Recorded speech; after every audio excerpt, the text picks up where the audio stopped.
ভোররাতে পূর্ব মেদিনীপুরের কোলাঘাট থানার অন্তর্গত রাকসাচক গ্রামের 16 নম্বর জাতীয় সড়কের পাশে দুটি দোকানে আগুন লেগে ভস্মীভূত হলো। জানা যায় ভোর 3:30 নাগাদ অগ্নিকাণ্ডের ঘটনা। জানা যায় এটি মোটর বাইক সারানোর দোকান এবং একটি লাগোয়া চা দোকান রয়েছে।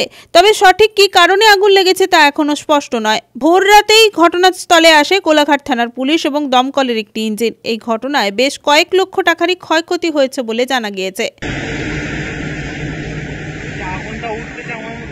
आज আমাদের কোলাঘাটে কেএফসির পাশে কেএফসি এই যে হোটেলটা বন্ধ হয়ে আছে আপাতত, ওই হোটেলের পাশে একটি আগুন দুটি দোকানে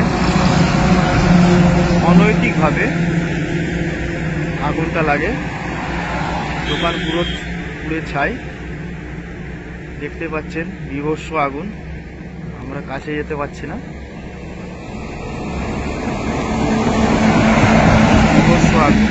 বিভৎস আগুন, একটি দোকান পুড়ে ছাই, একটি দোকান প্রথমে পুড়ে গিয়েছে, আরেকটি দোকানে আগুন লেগেছে। পাশে আরেকটি দোকান আছে।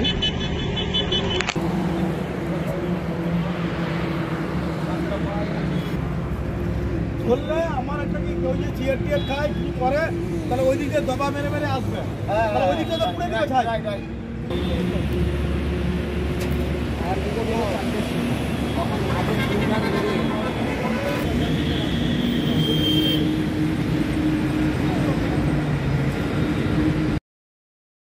ব্যুরো রিপোর্ট, খবর BCBS।